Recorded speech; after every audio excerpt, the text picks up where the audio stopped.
Yemen के एक कदीम शहर में एक मगरूर बादशाह हुकूमत करता था। वो इतना मगरूर था कि खुद को खुदा कहता था।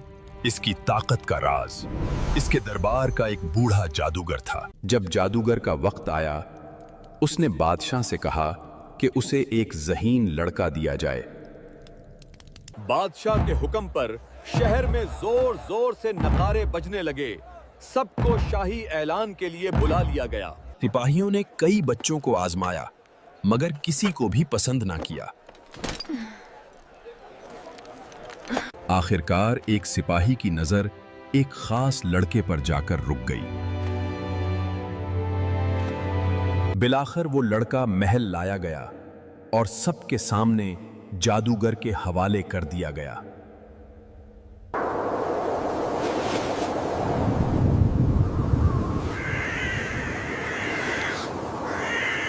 वो रोजाना सुबह सवेरे घर से निकलता और उसी रास्ते से महल की तरफ चल पड़ता। इसी रास्ते पर एक छोटी सी झोंपड़ी थी जहां एक नेक राहिब रहता था। एक दिन लड़का वहीं रुक गया और झोंपड़ी के अंदर झांकने लगा। जब लड़के ने राहिब की बातें सुनी तो उसे वो जादूगर की बातों से कहीं ज्यादा सच्ची लगी। आहिस्ता आहिस्ता उसके दिल में एक नया सुकून उतरने लगा। महल के नीचे इसी तारीक तहखाने में जादूगर का खौफनाक ठिकाना था।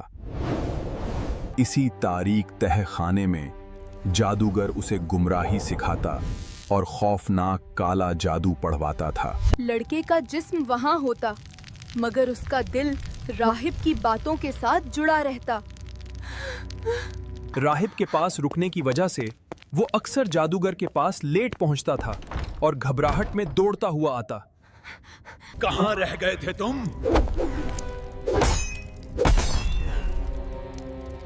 ये आने का वक्त है। घर पहुंचता तो वहां भी माँ बाप उसकी देर पर सख्ती से डांटते। मैं फंस गया हूँ। वहाँ देर से जाऊँ तो गुस्सा करते हैं, घर आऊँ तो यहाँ भी डांट पड़ती है। मैं क्या करूँ? बेटा, घबराओ नहीं।